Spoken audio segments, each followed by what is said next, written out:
Hello, everyone. Can y'all hear me well? We got a this, we got a this. All right.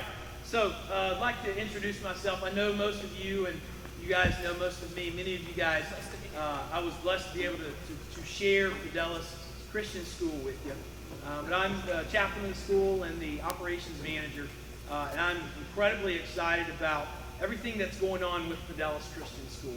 You pulled up, you see the van outside. Mr. Rutherford did a great job designing that. Many of you came out to the football games that we've had there at Joint Venture Park, and it's been phenomenal. We're excited about everything that's going on at Fideles Christian School. But this is the icing on the cake here. This is what we've all been looking forward to for a long time. We're going to talk more about that tonight. Before we go any further, if you would, please bow with me for a word of prayer. Heavenly Father, we're thankful for thy blessings. We're thankful for everything you've done for these families, for the students in this community, but especially the students of Fideles and the families of Fideles. You've led this school to places that some maybe didn't know it could attain to, Lord. Lord, we know that without thy grace, without your mercy, without your patience and work, and through those that have worked with Fideles, Lord, we couldn't be where we're standing right now, Lord. Lord, just pray at this time that you would bless these families and our staff and our board and this community to rally around the vision that is this building and what this building can do for these families and more families in the area, in the community that is around us, Lord. Hopefully, shining a light into the darkness of this world for thy kingdom's sake.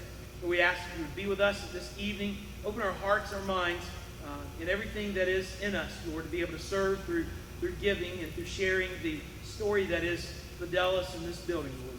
So we ask these and all things in Christ's heavenly name. Amen. I want to thank everyone for coming. We have some veteran parents here.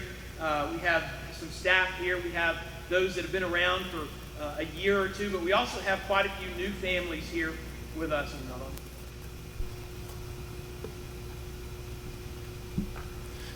We have quite a few, we're on now.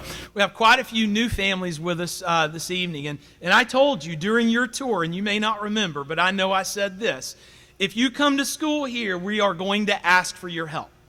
This is why we're going to ask for your help. Not just your own personal giving or sacrifice, but sharing the vision that is this building and everything that it can be. Throughout this building, you're going to see pictures that can show you what it's going to look like from the various different perspectives. So we hope that you'll take the time to look at those. It's a very exciting time for us. A lot going on at Fideles, but this building marks what can be the future for us. We're here to learn more about not just this building, but about the campaign. You guys are fully aware that we had shared with our staff this campaign, and much of our staff has involved themselves into giving of their own finances and their own abilities and their own resources towards this building fund. Not just our staff, but our board. Our board is 100% committed and has committed, every one of them, some level of donation towards this project over the coming year and over the coming 3 years. They've contributed in a very high way. But in March, we kind of did this same thing. And at that point, who knew what would happen come March and April and May and June and July and August? And then August got here, and after a lot of hard work from Miss Rutherford and the staff and everyone involved at Fideles and making sure that we did everything we could to come back to school in a prosperous but wise way, we've had praise the Lord, very little impact from this virus to our school. And we're thankful that we've been able to kind of go business as usual by making the investments in our students, making the investments in our faculty, hiring more teachers so we can make the classrooms for our elementary classes smaller, doing a lot of different things that in the long run needed to be done anyway and will be that much more advantageous once we're able to put students in this building. So we're thankful that that has gone well, but because of all of that, we had to stop our parent end of our campaign. And that's the vital end of our campaign. That's where we ask you to look at your families, to look at yourselves as honestly as you can and say, this is what we can do for Fideles, and this is what we can do for our children. Because it's not just about this year. It's not just about my 9th grader or my 5th grader. It's about what we can do for the kingdom's sake here in Forsyth County. So we want to give you the opportunity, beginning here tonight, to add to the legacy, the continuing legacy that is Fideles. We've got a shirt that our football team got this year, and only players and coaches have it, and it says, "Tradition starts here." This was our first year of our football program, and we believe that the tradition that we've laid down with 8 seniors, three 8th graders, and a bunch of other kids that have never played football before, that the homecoming game, if you weren't there, I think we probably had 400 or 500 people at our homecoming game. Many of y'all were there. At our first home game, where we had to have had 300 to 400 people at that game, where this community supported those young men as they were butting heads on a football field. We hope that you'll double those efforts in supporting what we're doing here with this building. So we're going to have a short video, and then Ms. Rutherford's going to give an update on the renovation and the campaign schedule. Be still, my darling. At Fideles Christian School, we empower parents to fulfill their God-given mandate to teach their children by partnering with them in their children's education. As our culture seeks to drive a wedge between parents and children, the unique Fideles model stands against this trend by offering a combination of the best features of traditional schooling and home-based schooling. This model also allows Fideles to be significantly more affordable than other private school options in the area. Fideles Christian School has successfully prepared students to excel in college through its rigorous academic program, beginning with its first graduating class of 2008. Graduates regularly report on how well prepared they are for the demands of college thanks to their school experience at Fideles. Most importantly, all Fideles classes are taught from an unashamedly Christian worldview. Students are grounded in the belief that there is a God, that we are held accountable to absolute morals, and that every student is created in the image of God and is therefore worthy to be loved. In its current facilities, Fideles is at maximum capacity. There is an increasing number of families in surrounding communities who wish to benefit from this unique experience that the school cannot accommodate. The leadership of Fideles Christian School believes that a facility expansion will enable Fideles to grow gradually and appropriately, allowing approximately 200 additional students to enroll. It will enable the school to dedicate its current building solely to lower school children. This expansion will create a 20,000 square foot modern learning center for upper school students that is next door to our current school building. This will allow us to expand our academic and extracurricular offerings by building upon our current STEM, advanced placement, and fine arts programs. To this end, Fideles Christian School is inviting you to join us as we move Fideles Forward, a capital campaign to raise sufficient funds to renovate the new building and provide the necessary furniture, fixtures, equipment, and landscaping. Your participation will ensure that Fideles Christian School will continue to impact the culture for the glory of God by empowering parents as they teach their children, preparing students to excel in college, and grounding them in a biblical Christian worldview.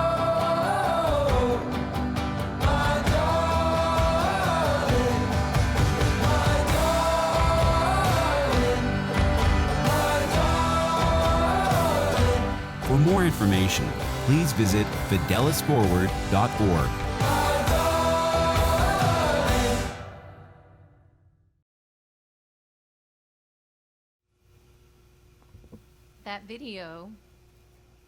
That video was made by one of our graduates, and I think he did a great job. And we're very proud of him and the effort he put into that for us. I want to echo Silas in thanking you all for coming out tonight. And you see that we are also recording this. I never tell people in advance, oh, don't worry, it's being recorded.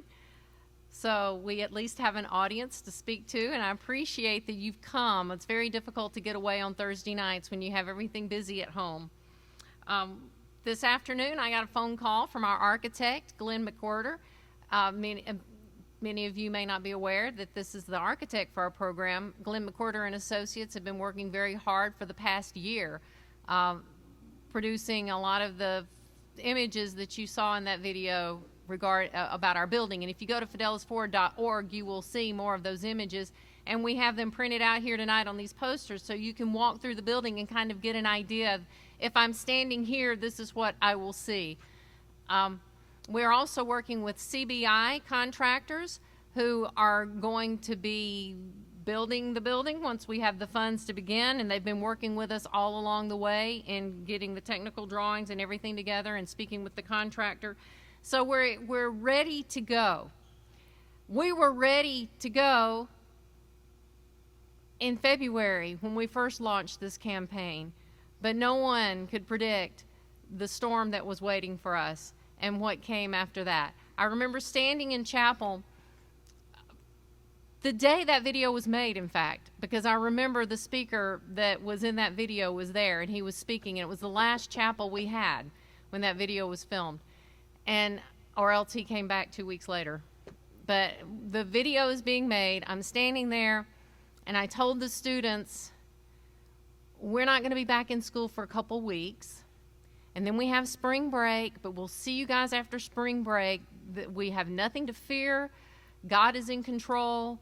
Everything's fine. We're just going to take a break and flatten the curve. Well, the curve apparently needed flattening a little more than any of us expected. And so here we are now in November redoing what we started in February. So we've had a parenthetical break where this has been put on hold so that people can catch their breath and kind of figure out what's going on. And I'm so glad that y'all are here tonight showing an interest for us, because this is so important, as Silas said. It's so important to the school that we move. I know many families who have elementary children and middle school children have been for years saying, I really wish all of our kids were home on the same days. And we had students, we'd have our elementary students have a Tuesday, Thursday class. But some families like having their elementary students on Monday, Wednesday, and then they're here in school, and then their older kids here on Tuesday, Thursday, Friday, so that they can focus on just those children on their days at home. So we want to give families that choice. The choice to say, hey, I would like to have all my kids at home together. I would like to only have to drive them to school 3 days a week. I would like the option to have my children in Monday, Wednesday, my little ones in Monday, Wednesday school, so on Mondays and Wednesdays I can focus on my middle school student and have them just there with me. But right now, families don't have that choice because we don't have room in our facility to offer classes like that. But if we can move high school, possibly 8th grade, to this building and focus that building on elementary through 7th grade, then we can both have buildings that are dedicated to an age group, as well as have classes that can meet 5 days a week, always here, always going, and families can have choices. Anyway, it's all very exciting, and I'm glad you're here. The overall goal of the campaign, you saw in the video the image that showed the whole campus, that we've got this building, and we've got some landscaping, and we've got the building down there. That is like the big major vision. But for this building, to get this building completely finished, as the narrator of our video said, with landscaping and furnishing and everything, we're going to need $1.75 million. So we have started a campaign working that way. Now we've decided to take that in little bites. And we're looking at saying, okay, let's start with $500,000 by the end of February would be amazing. And then we can start construction and get our septic system adequate to handle the number of children in this building. We have to have a sprinkler system in the building in order to have a school in here. So those are two big money outlays that we'll do right up front. And then we will go, I'm going to change the projector there.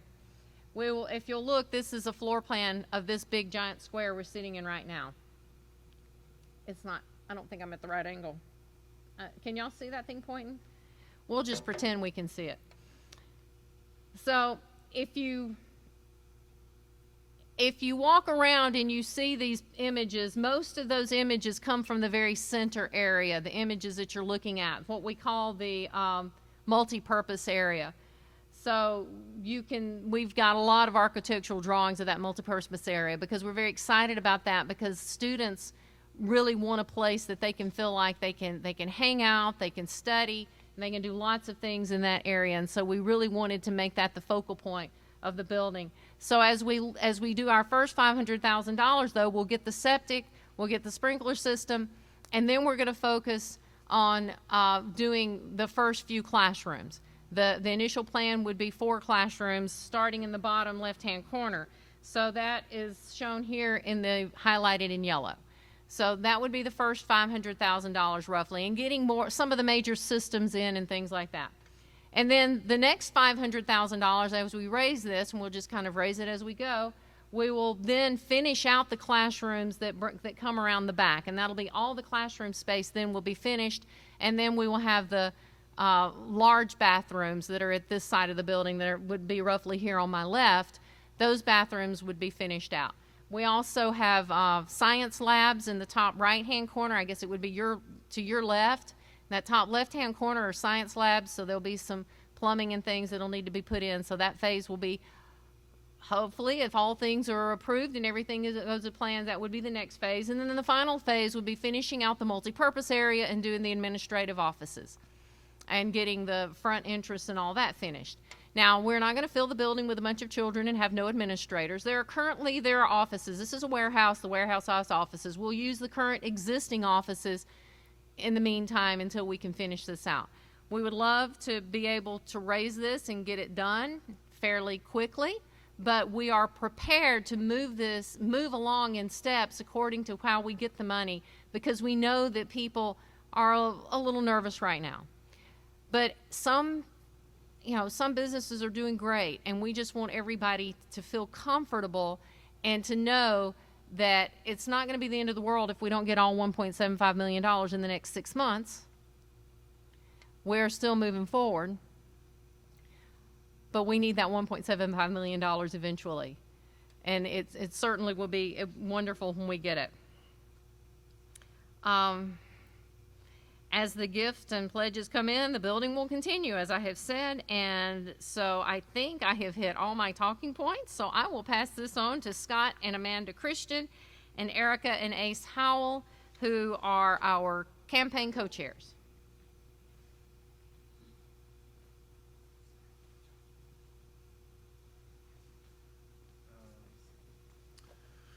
Thank you, Carla. So, I'm Ace, and my wife Erica Howell. We were asked back in January, February after a survey to help with the Fideles Forward Campaign and chairing with the Christians the capital campaign and helping us raise money. So we must have been pretty excited back then. We're here now to rejuvenate and get everybody excited again, that including ourselves as well, but it is a good thing. Our personal story, we started in 2014 at Fideles, so we've been here for 5 years, six years, and it's gone fast, as you all know. If you got kids, and it goes really fast, but there's a lot of people that have been here a lot longer, but we're also in the position where we're vested. We have children that are in the 6th grade now, 5th grade, and the 1st grade. So we plan on being here for at least another 11 years. So yeah, we've got some time. That's right. I've got a few things written here, but we're excited to play a part in the next stage of making Fideles even better than it is today. And from 5 years to now is, just with Carla's vision and where things have gone, it's amazing. But with this new building, that opens so many more opportunities, like Carla said, to the school.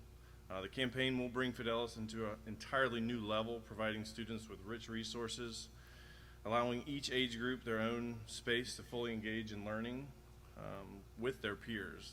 I think they're learning with their peers now, but a lot of the classrooms are split between middle school, and then high schoolers come in right behind them, and so this will be the upper school and the lower school, and that's exciting that the kids can have a sense of place as they grow older, and something to look forward to as they mature into the kids we want them to be. So we'll have 2 buildings to ultimately serve 500 students. That'll keep the intimate feel of the school, but hopefully solve the crowding. We don't want to call it a crowding issue, but we have 300 students right now in one building. And ultimately, we want to have 250 in this building and 250 in the lower school. So that'll just be very comfortable, very doable. I don't like this microphone.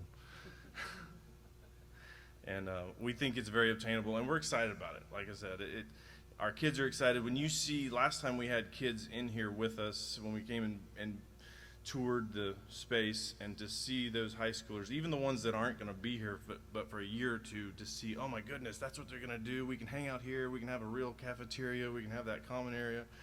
It was really neat, and that's what got me fired up, to see these kids wanting this. And, you know, we've got to make that happen for them, but I do believe it's a very obtainable goal. So Scott is going to talk about some of the numbers and a little bit more about what we've been working on.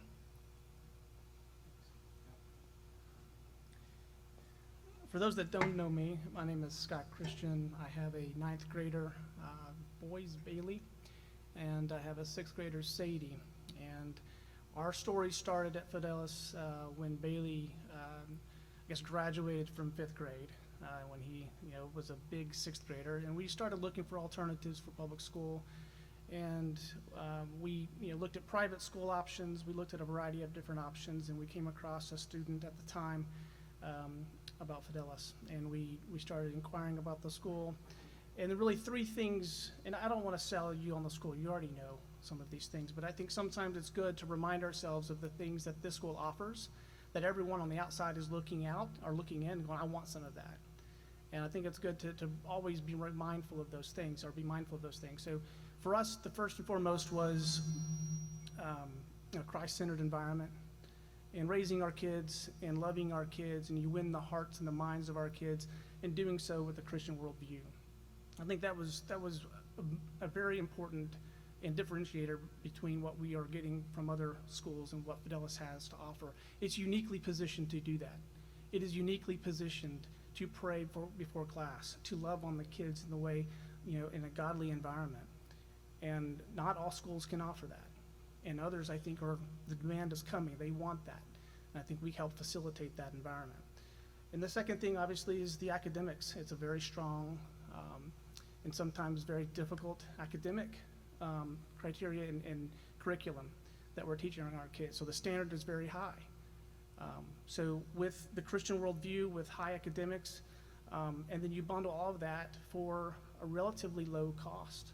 So our tuition, and relatively speaking, is very affordable. So those things for us were very, very important as we were looking at alternatives. And with all of those things, I think, those probably a lot of others have resonated with you, and the demand is increasing for this school, right? I mean, Silas can speak to it. We have inquiries that are continually going on in walkthroughs of the building and so forth, and enrollment continues to go at a steady pace. So the demand is there. We have a problem of availability, of supply. And it's a pure supply, demand and supply issue. So we need to work on the supply, and what we're trying to do is expand our offering. And with that, as Carly alluded to earlier, we have, in order to increase our supply to support those families, the ask is $1.75 million. And so we're gonna break those into chunks. As we start now getting into the parent phase of that, we wanna partner with our parents. You guys are the beacon to getting other parents involved and getting the excitement for this particular phase. So we started with the board, and we've got 100% participation there. We have staff that's ongoing, and that's continuing to improve. We've got 62% currently, and now we're at the beginning of the parent phase. We're relaunching the parent phase. So we're excited, and we're welcoming for your contributions and thoughts and efforts and ideas. And with that, I'll turn that over to Ace.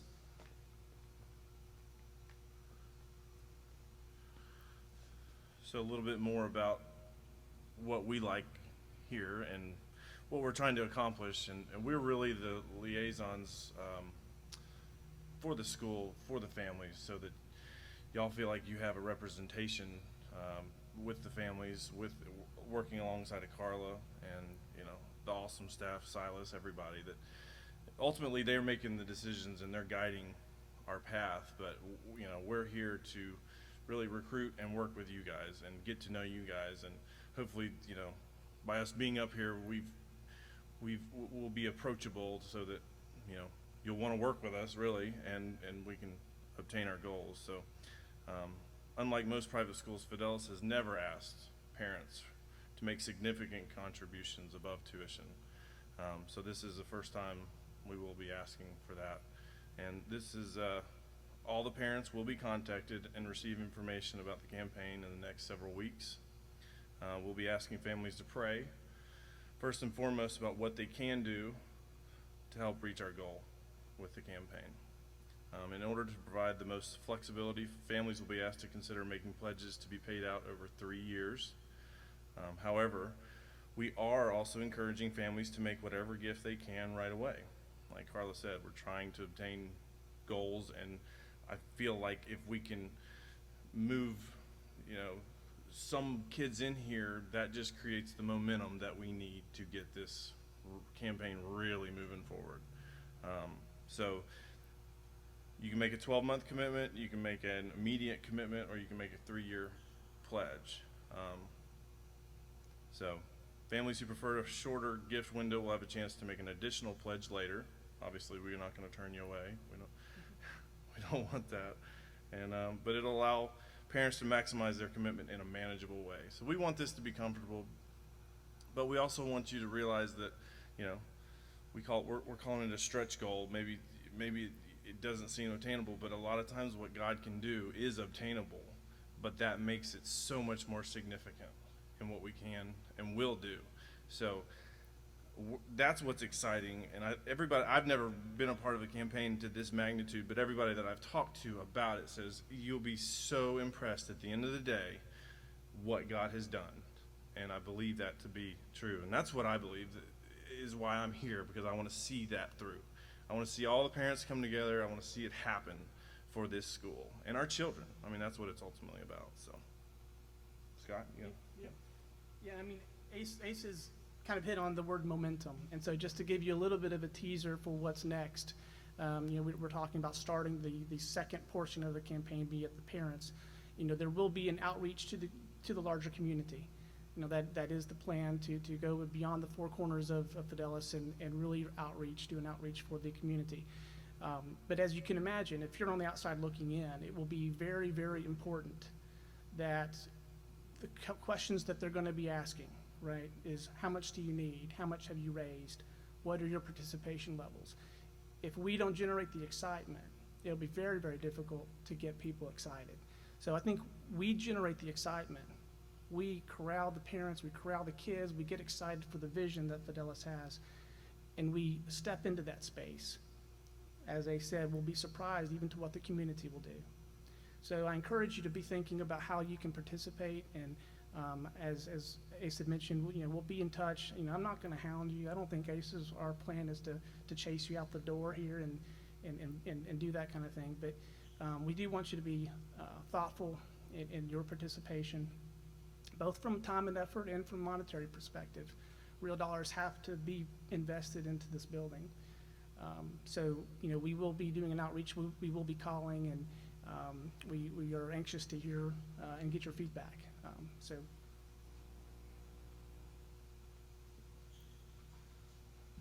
Let's see. So as far as volunteering goes, we're still seeking volunteers who want to help with the campaign. It's a great team, and we promise that you'll have a good time. And for new families, it's a great way to meet other families here at Fideles and just make a real difference for Fideles. And if you're interested in volunteering, come see any of us at the end of the evening. We'd love to have you. And okay, so now we want to introduce you to to another parent volunteer who's very committed to the school, and she's going to share with you why she commits her time and resources to Fideles. And this is Erin Brown.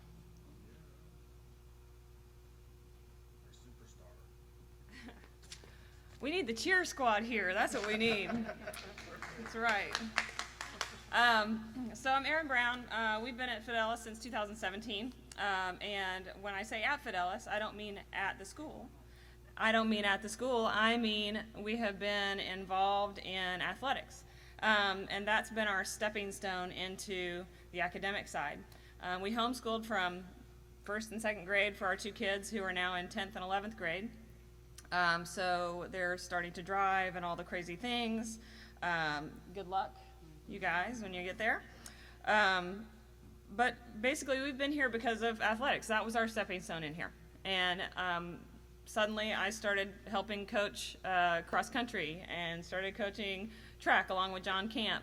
And then helping Kate Tate out a lot with her athletic director job. And now I'm assistant athletic director. And sometimes I just over-involve myself in things. I don't know if some of you are like that, but that's how it works for me. And, you know, I look at life and with maybe a critical eye or maybe I call it being helpful.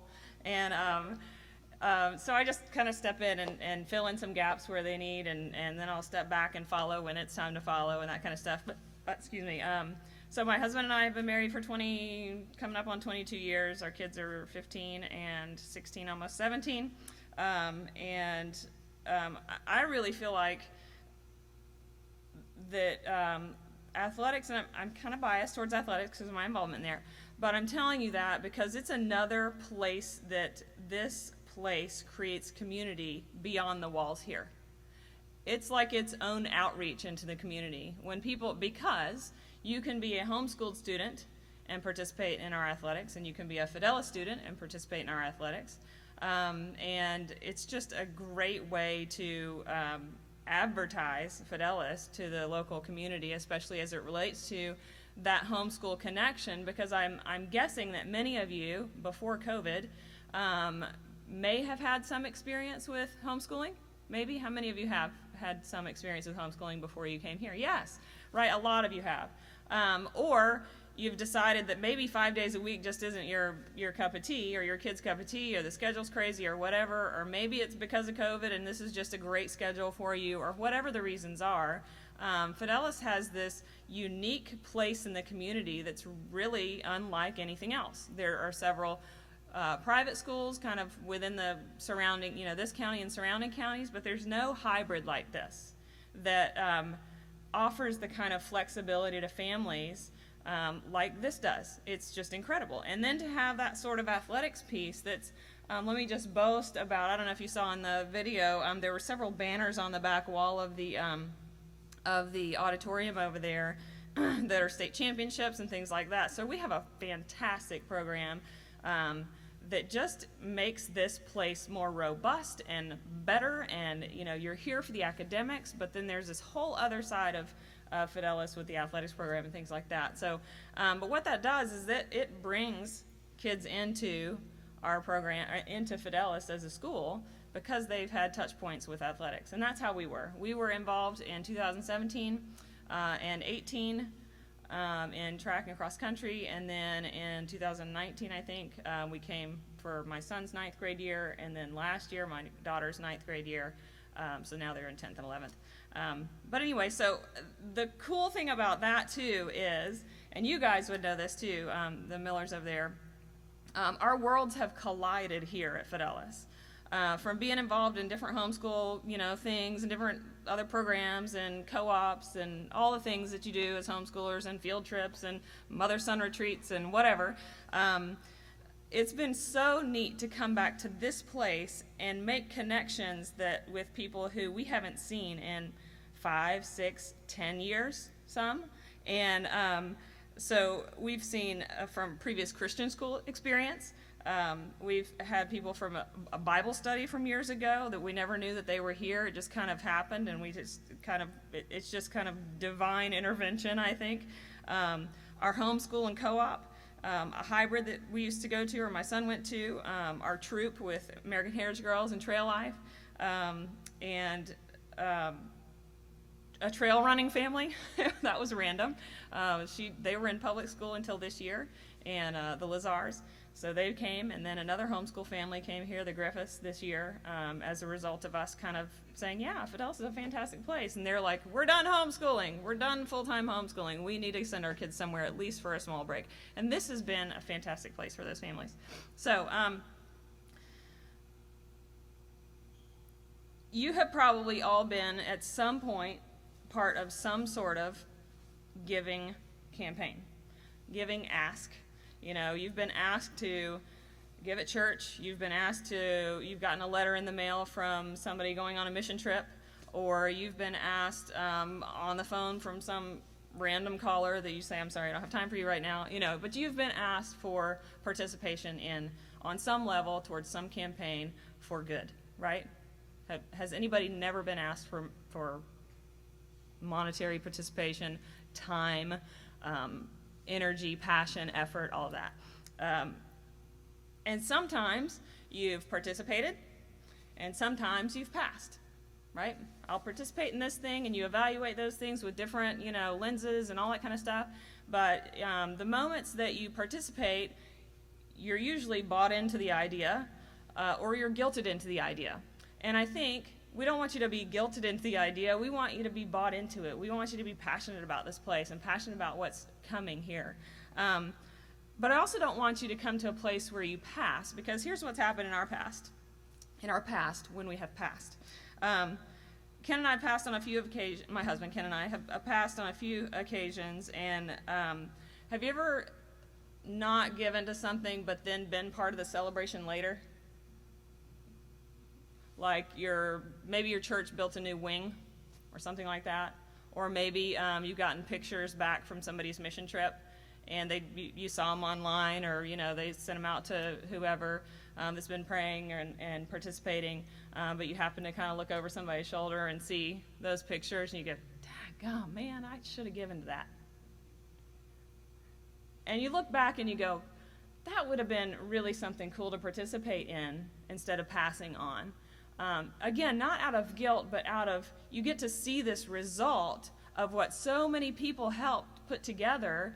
And it was just one of those little nudges, man, we passed on that when we should have participated. And I want you to come out of this, and when this building is done, because it'll be done. It'll be done with many of your participation, or a few. There'll be big givers and small givers and all that, but it'll be done. And I want you to look back on the building on grand opening day, and they open the doors, or your kids are coming here because they have been in the lower school and they finally get to move up to the upper school, and you participated and you got to see those doors open, and you said, I was a small part of that. And not for your own, I think a lot of social justice and things like that these days is about making us feel good, and that's not what it's about. It's about participating in the kingdom of God and what He's doing, and wanting to be a part of that.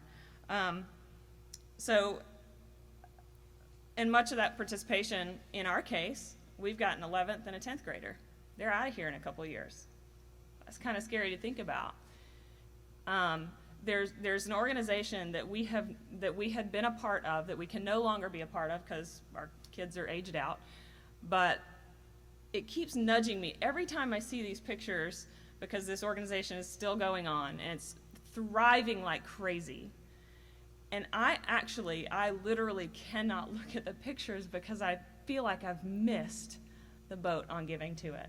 And again, it's not a guilty thing. It's just God, man, I can still participate and I can still give, and that's still our plan in the future. But every time I open up that story or that, Facebook group or whatever, it's like we were a part of that. And man, I just wish we just need to be a bigger part of it. And so there's this gentle nudge that keeps me, even though we can't even participate in that anymore, we can't be a part of that group anymore, we can still financially, and that's something on our hearts to give towards. And I want that to be the same thing here. And, we might be gone from graduating and things like that, but Carla, how many students have come back to either coach or teach or tutor or hang out? Several. So you think about your kid graduating, or, us, coming out of the normal daily life of Fideles, but my kid might graduate and come back here and coach.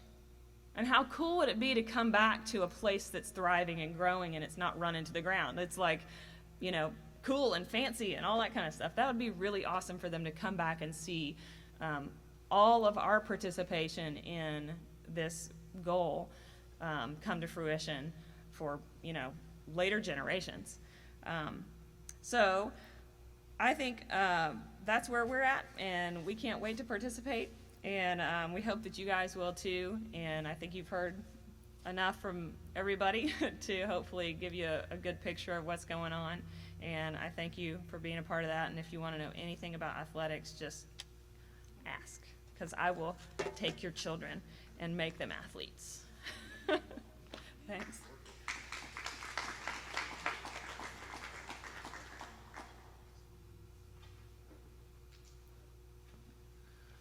Well, that is our superstar recruiter there. So she does a good job of getting everybody excited. So, yeah. We just want to tell you thanks for coming tonight. We're excited, like Erin said, to be a part of this on a November night in 2020 when, you know, 2020 has been crazy. This is a little piece of something that we can control, that we can keep in the family, and we can make happen as a family, a body of Christ, and for this school is just exciting. So, you know, this is the first time that I've talked about it in a while, I think, and it feels good to hear Erin's story again, to hear your story again, for us all to be back in this place. You know, we're not congregating as groups much, but it feels good to be in this place. So with that, I think we're going to close, unless you got some more to say. No, they've heard enough. That's I right. think we're good, Ace. But I do want to say one thing. I do appreciate, I'm going to stand here. I do thank you for coming. I mean, I know, you know, it's getting cooler. It's not cold, but it's getting cooler. And, you know, there are probably 1,000 things that you'd rather do. But thank you for coming. It's very important that we, you know, from where we stand, you know, we're sold into it, right? We're committed for it. And we understand the ask, and we understand your participation and the need for your participation. So I just want to say thank you for coming, because I know that there were other things competing for your time. I know there are other things competing for your money, and but this is the first step. So thank you.